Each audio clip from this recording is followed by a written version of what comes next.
네, 오늘 본문 말씀은 엘리사 시대의 이야기입니다. 엘리사의 선지자의 생도, 즉 이제 선지자 후보생 중에 한 사람이 죽게 됐습니다. 지금으로 얘기하자면 신학교 공부를 하다가 목회자가 되기 전에 죽은 것입니다. 그리고 그 사람의 아내는 두 아들과 함께 자기의 남편의 죽음 이후에 너무나 큰 고통을 받게 된 것이 오늘 이야기의 시작입니다. 1절 말씀을 보면 이 여인이 엘리사에게 하소연을 하는데 많은 상실감, 고통이 그 속에 나타내는 것을 알 수가 있습니다. 1절 말씀 보시면 선지자의 제자들의 아내 중에 한 여인이 엘리사에게 부르짖어 이르되, 그 여인이 이제 탄식하며 엘리사에게 하소연을 하고 있습니다. 당신의 종 나의 남편이 이미 죽었는데 당신의 종이 여호와를 경외한 줄은 당신이 아시는 바니이다. 요즘으로 얘기하자면 교회를 너무너무 신실하게 잘 다니고 하나님을 잘 믿는 집안이었는데 남편을 잃고 이런 경제적인 고통이 찾아왔다는 말입니다. 우리가 예수님을 잘 믿는다고 하지만 우리에게는 고통이 찾아올 수가 있습니다. 나에게 소중한 가족들, 또 소중한 사람들을 떠나보내는 과정이 누구에게나 올 수 있다는 얘기입니다. 또 가장 소중한 것을 잃어버린다거나 또 떠나보내야 되는 과정, 또 상실감, 고통, 이런 것들이 우리 인생 가운데 피할 수 없는 과정이라고 할 수가 있습니다. 그러나 하나님은 이러한 어려움과 상실 속에서도 하나님의 인생을 향한 놀라운 계획을 이루실 수 있는 아주 놀라운 분이십니다. 이 가정에, 믿음의 가정에 어려움이 찾아왔습니다. 남편만 잃은 것이 아니라 빚이 너무 많아가지고 자기의 사랑하는 두 아들까지 종으로 내어줘야 될 상황에까지 이른 것입니다. 1절 후반부에 보시면 이제 빚 준 사람이 와서 나의 두 아이를 데려가 그의 종을 삼고자 하나이다. 이것은 어떤 상황이냐면 이스라엘 백성들이 출애굽할 당시에 하나님께서 주신 법이 있는데, 돈을 빌렸다가 그것을 갚을 형편이 안 되면 자식을 주어서 그 빌린 값을 치르라는 법이었습니다.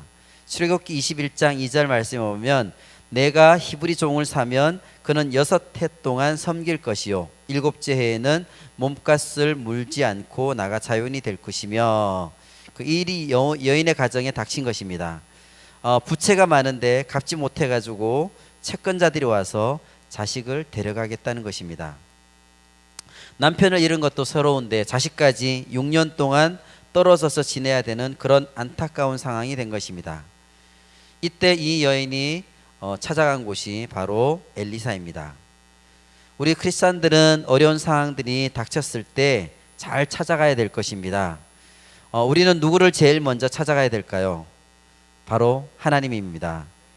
그리고 두 번째는 우리가 누구를 찾아가야 되냐면 믿음이 성숙해서 여러분들이 올바른 조언 해줄 수 있는 목회자와 셀리더, 영적 리더들에게 찾아가서 상담을 받는 것이 좋습니다.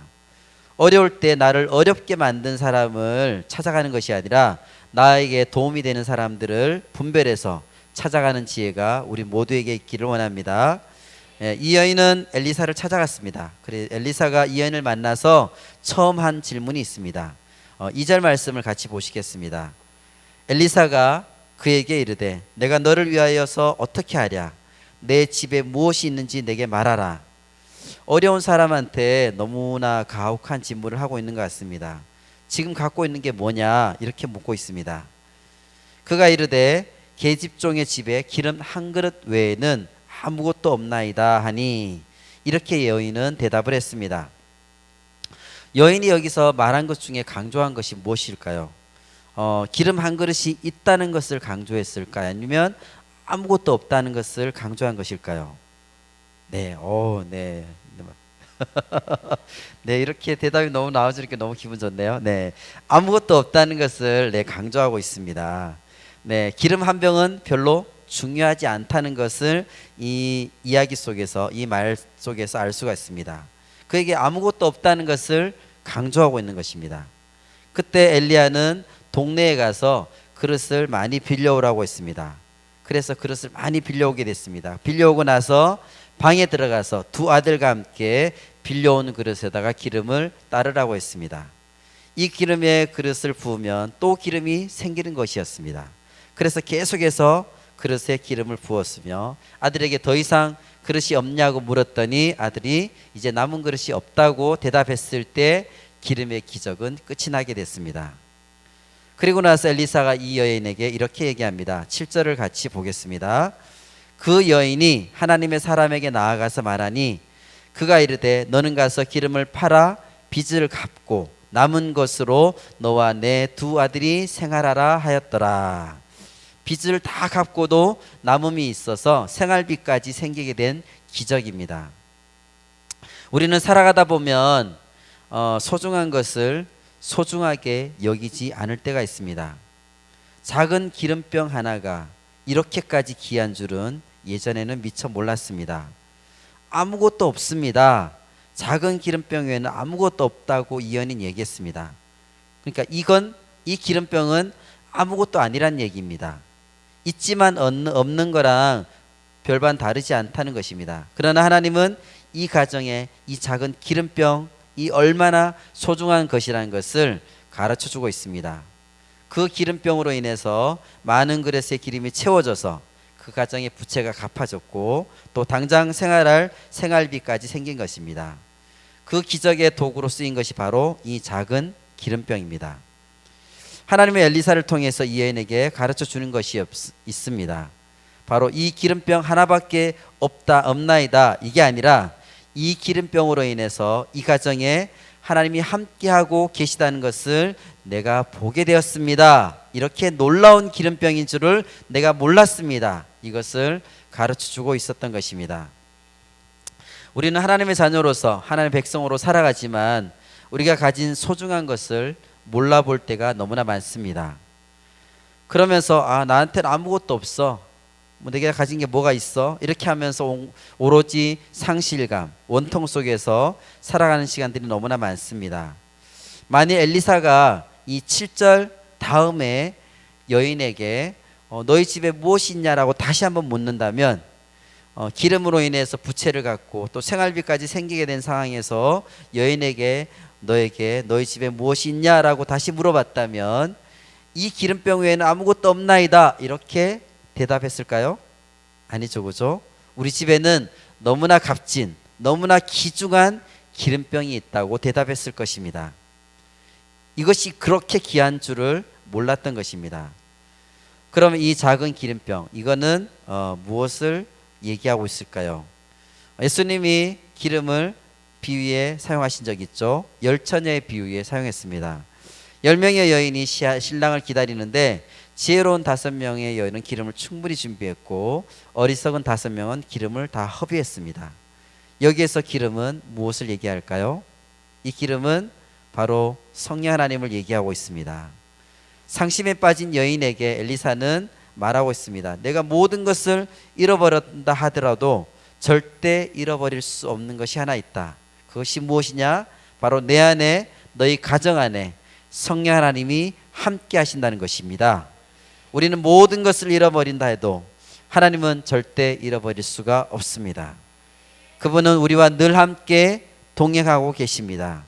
아무리 큰 고통의 무게가 우리 삶 가운데 온다고 하더라도 주님이 우리와 함께 하신다는 것을 빼앗길 수 없는 크나큰 축복임을 우리가 모두 알아야 될 것입니다.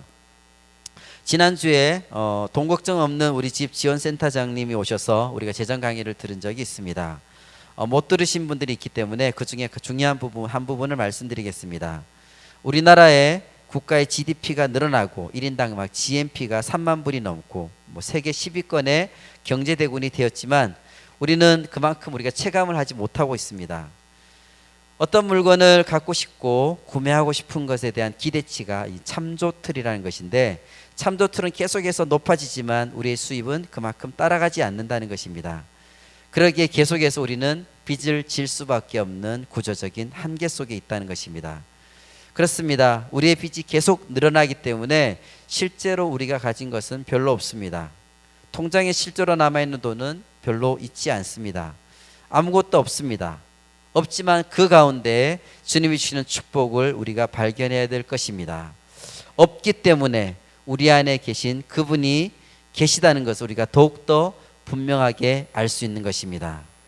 이 작은 기름병을 통해서 오늘 우리에게 주시는 축복이 무엇인지를 알아보도록 하겠습니다. 첫째는 아무것도 없을 때에 내가 무엇을 가졌는지 발견하게 되는 축복을 우리에게 주십니다. 이 여인은 엘리사를 통해서 너무나 소중한 것을 깨닫게 되었습니다. 내가 아무것도 가진 것이 없다고, 모든 것을 잃어버렸다고 생각했지만 엘리사를 통해서 우리 가정에 하나님께서 역사하신다는 것을 보게 된 것입니다. 이것을 직접 체험하게 된 것입니다. 세상 사람들이 우리를 볼 때는 진짜 아무것도 아닌 것처럼 그들은 얘기하고 떠들지만 우리에게는 너무나 소중한 성령 하나님이 우리와 함께 계신 줄로 믿습니다. 여러분의 삶을 누구와 함께 출발하려고 합니까? 지금 모든 것이 없다고 느껴졌을 때 여러분 옆에는 성령 하나님이 같이 계십니다. 성령님과 함께 여러분의 삶을 다시 출발하시길 바랍니다. 2020년 전반기가 지나갔고 이제 후반기에 들어서게 됐습니다. 후반기를 주님과 함께 새롭게 시작하는 우리 모든 배려가족들 되시기를 바랍니다. 7절 말씀을 다시 한번 보겠습니다. 그 여인이 하나님의 사람에게 나아가서 말하니 그가 이르되 너는 가서 기름을 팔아 빚을 갚고 남은 것으로 너와 내 두 아들이 생활하라 하였더라. 결국 하나님이 그 여인과 함께 하신 것을 직접 체험하게 된 것입니다. 그렇다면 이 여인한테 일어난 가장 큰 변화는 무엇일까요? 2절에서는 아무것도 없다라고 얘기했습니다. 그런데 지금은 무엇이 있습니까? 하나님께서 부어주신 기름이 가득가득 찼습니다. 빚도 다 갚았습니다. 하나님이 하신 일을 직접 보게 된 것입니다. 사람들은 상실감과 어떤 고난이 너무나 크면 믿음이 있지만 한때 우리가 영적인 소경이 되는 경우들이 있습니다. 믿음을 가진 사람들도 너무 돈이 너무 많이 없다 보면 하나님 앞에서 원망하는 경우들이 있습니다. 그런데 이 여인은 이 작은 기름병 하나로 인해서 영적인 눈이 열리게 된 줄 믿습니다. 정말 아무것도 없었는데 하나님께서 이 가정에 역사하신다는 것을 보게 된 것입니다. 볼 수 없었던 것을 보게 된 것이 가장 큰 변화인 것입니다. 마치 소경 바디메오가 눈이 떠졌을 때 예수님이 그 앞에 있다는 것을 처음으로 보게 된 것하고 똑같은 경우입니다. 고난이 너무나 많고 상실감이 너무 많이 밀려오면 사람들은 믿음이 있어도 믿음으로 그것을 볼 수가 없습니다. 하나님이 내 인생과 가정 가운데 역사하실 것이라는 믿음이 생기질 않습니다. 그런데 이 여인은 영적으로 눈이 열려서 하나님께서 삶 속에 역사하신다는 것을 체험하는 복을 누리게 되었습니다. 지금 우리가 사는 이 세상은 우리를 육신의 안목으로만 살아가도록 계속해서 부추기고 있습니다. 요즘 안 바쁜 사람이 없습니다. 심지어는 어린이들도 너무 바쁘고 애들도 너무 바쁘고 하루 종일 아무것도 안 하는 사람도 맨날 바쁘다고 합니다. TV 보느라 스마트폰 보느라 너무나 바쁩니다. 놀기에도 너무 바쁩니다. 또 돈 벌기에도 너무 바쁩니다. 이럴 때 우리가 무슨 문제가 생기냐면 하나님이 내 인생을 통해서 어떻게 나를 쓰시기를 원하시는지를 잠시라도 생각할 겨를이 없다는 것입니다. 영적인 힘이 너무 없다는 것이 바로 문제입니다. 어떤 상황들이 나에게 닥쳤을 때 그것을 영적으로 생각하지 않습니다. 눈을 뜨는 아침부터 잠자리 드는 밤까지 온통 육적인 것으로 우리의 모든 삶을 채우고 있습니다. 교회를 다니는 사람도 예외가 되지 않습니다. 시대가 우리를 그렇게 몰아가고 있다는 느낌이 듭니다. 우리가 궁금한 모든 정보는 우리가 집에서 컴퓨터를 통해서 우리 손바닥에 있는 스마트폰을 통해서 모든 것을 다 얻을 수가 있습니다. 또 우리가 한 번도 가지 못한 곳 찾아갈 수 있습니까? 없습니까? 찾아갈 수 있죠, 그죠? 옛날에는 제가 처음에 1990년 말쯤에 이제 차가 처음으로 생겼을 때 그때는 처음으로 내가 낯선 곳을 가고 싶었을 때는 어떻게 하냐면 지도를 보고 가다가 그 근처에 왔을 때는 창문을 막 내립니다. 창문을 막 내리고 나서 사람들한테 저기요 무슨 식당으로 하려면 어떻게 가야 됩니까? 이렇게 묻는 것이 일상이었습니다. 그 사람들의 말을 듣고 나서 바로 가면 다행이지만 또 이제 가다가 또 못 찾으면 다시 또 내려가 창문 내리면서 사람들한테 그 식당 어디 갔냐고 어떻게 갔냐고 이렇게 다시 물어가지고요 겨우 찾아갔던 경험들이 많습니다. 그러나 요즘은 어떻게 우리가 찾아가고 있습니까? 운전하면서 창문 내리고 사람들한테 길 묻는 사람 여러분 아무도 볼 수가 없습니다. 내비게이션이 아주 친절하게 얘기해 주면서 복잡한 길도 찾아갈 수 있도록 해주고 있습니다. 만약에 제가 서울에 있는 홍대에 가서 내가 저기 가서 한번 죄를 짓고 싶다 이렇게 생각한다고 그곳에 가서 놀고 내가 죄를 짓고 싶다 이렇게 결정한 다음에 그곳에 주소를 받아서 내비게이션에다가 그 주소를 입력합니다. 그러면 내비게이션이 그곳을 안내를 할까요 안 할까요? 하죠, 그죠? 내비게이션 안내를 하죠. 여러분이 사용한 우리가 내비게이션 중에 내가 막 했는데 왜 거기 갔냐고 묻는 내비게이션이 있어요? 없죠, 그죠? 내비게이션 절대 묻지 않습니다. 한 번도 묻지 않습니다. 이 세상의 정보와 지식들은 우리에게 줄 때는 어디에다가 쓸 거냐고 우리한테 묻지 않습니다. 왜 이것을 거기다 쓸 거냐 이렇게 묻지도 않습니다. 한 번도 우리에게 묻지 않습니다. 그래서 우리는 죄를 마음 놓고 지을 수 있는 것입니다. 그러나 성령 하나님 우리에게 절대 그렇게 하지 않습니다. 어디를 가라고 할 때 어떨 때는 우리한테 빨리 가라고 하기도 합니다.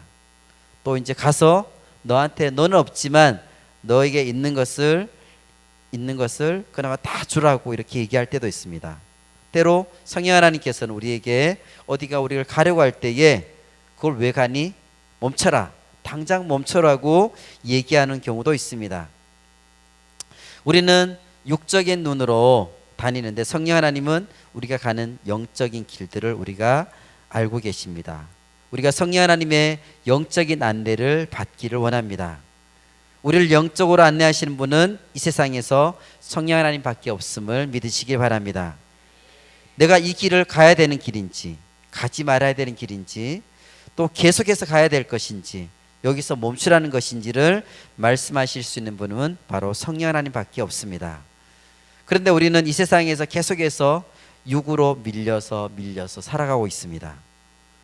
구약 시대에 발람 선지자가 있었습니다.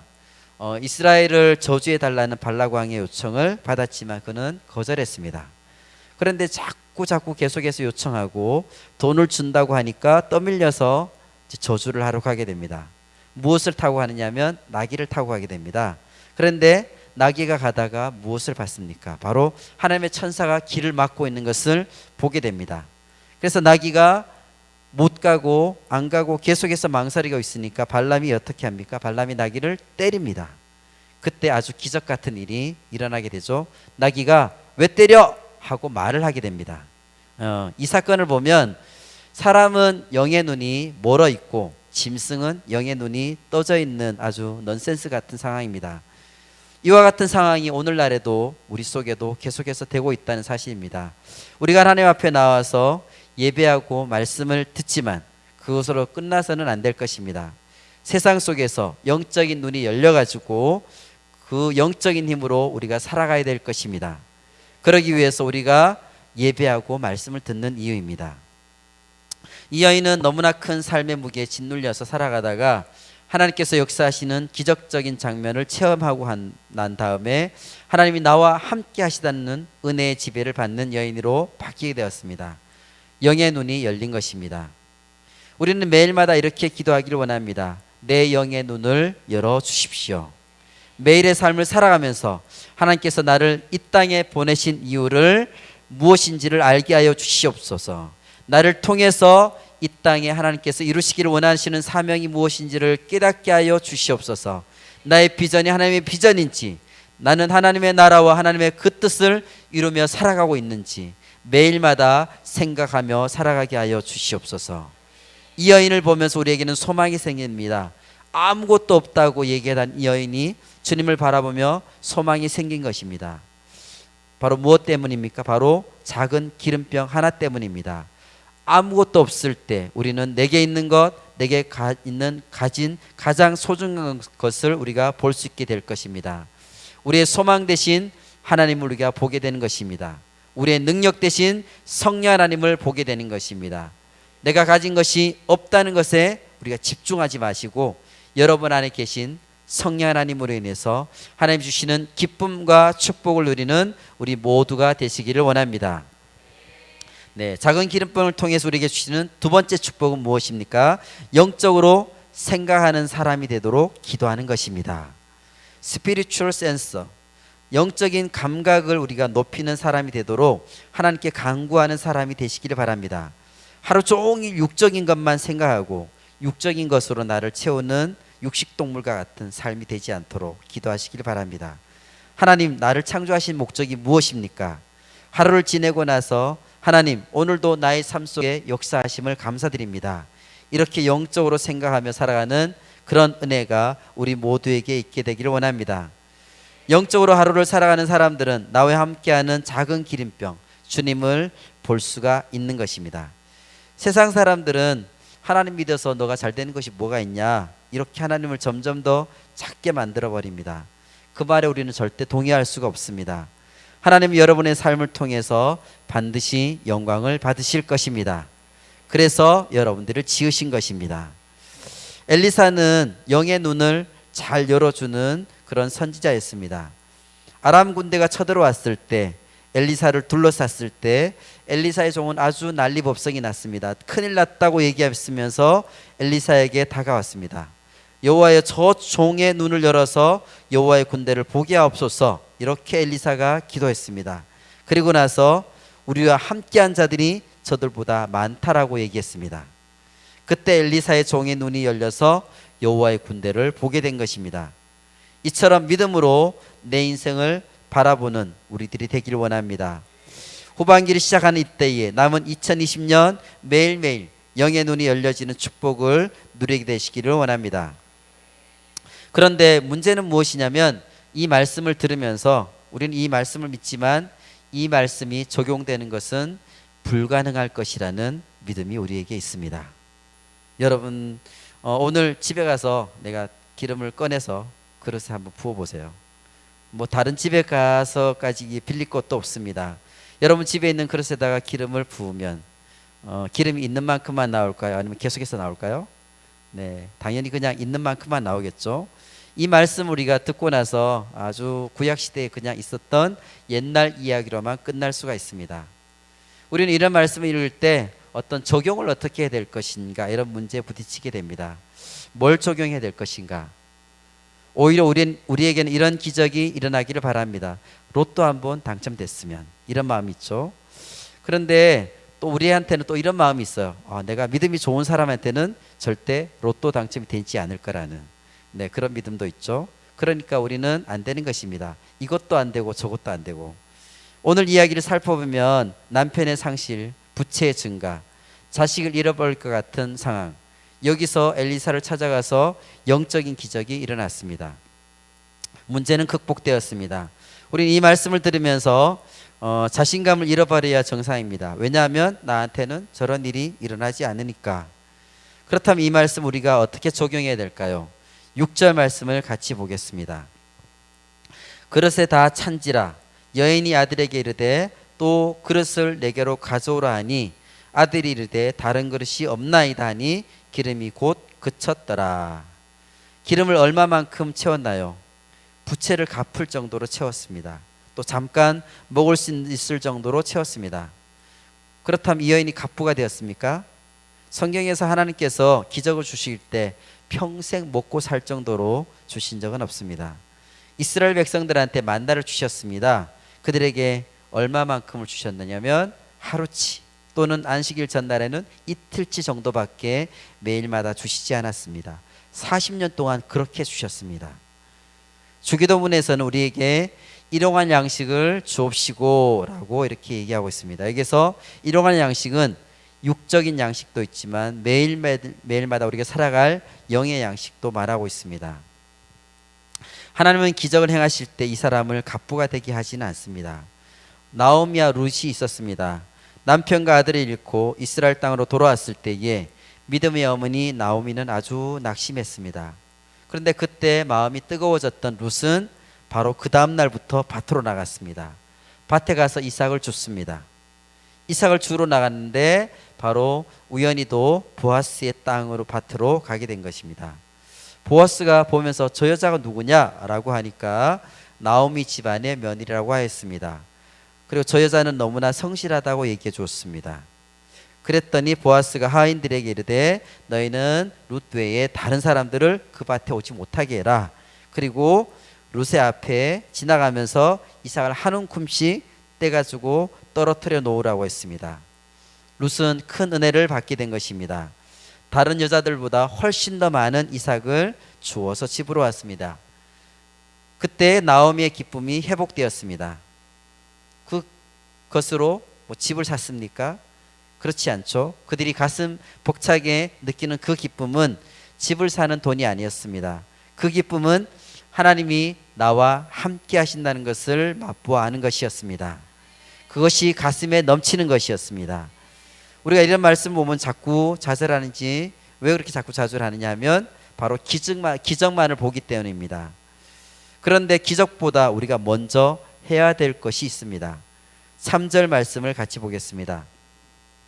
이르되 너는 밖에 나가서 모든 이웃에게 그릇을 빌리라. 빈 그릇을 빌리되 조금 빌리지 말고 무엇을 가져오라고 했냐면 그릇을 가져오라고 했습니다. 엘리사는 이 여인에게 가만히 앉아서 하나님의 기적이 위에서 떨어지도록 기다리라고 말한 적이 없습니다. 네가 할 수 있는 것을 하라고 얘기하고 있습니다. 기름밖에 없냐? 그러면 기름으로 할 수 있는 일을 하라는 것입니다. 교회를 다니는 사람들에게 두 종류의 낙심이 있습니다. 하나의 낙심은 자기가 너무나 영적인 줄로 아는 것입니다. 그래서 내가 어려울 때는, 내가 너무 힘들 때는 까마귀가 먹을 것을 가져다가 나에게 줄 아는 사람입니다. 그래서 이 사람은 맨날 기도만 하고 있습니다. 아무것도 안 합니다. 그리고 우리가 아무것도 안 하기 때문에 아무것도 일어나지 않습니다.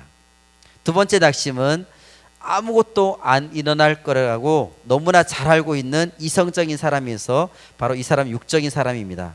그래서 이 사람은 아예 처음부터 낙심했기 때문에 아무것도 안 합니다. 그래서 망하게 됩니다. 하나님께서 이 기적과 은혜를 이 집안에 주실 때는 여인에게 그릇을 빌려오라고 하셨습니다. 아무것도 안 시킨 것이 아닙니다. 그리고 시켰습니다. 그리고 기름을 따라 부으라고 하셨습니다. 이 사건은 우리가 우리의 인생이 힘들 때에, 아무것도 없는 것처럼 느껴질 때에 내가 가진 가장 작은 것으로 다른 사람에게 부어주라는 것입니다. 그 사랑을 흘러보내라는 것입니다. 포아웃이라고 해서 이 낱말은 다른 말로 플로우라고는 하고 또 동일하다고 합니다. 그것이 흘러가면 그 사람도 살고 너도 하나님께서 채워주신다는 것입니다. 엘리사는 그 여인에게 할 수 있는 일을 시킨 것입니다. 아무것도 아닌 작은 병을 가지고 할 수 있는 일을 지금 하라는 것입니다. 오병이의 기적도 마찬가지입니다.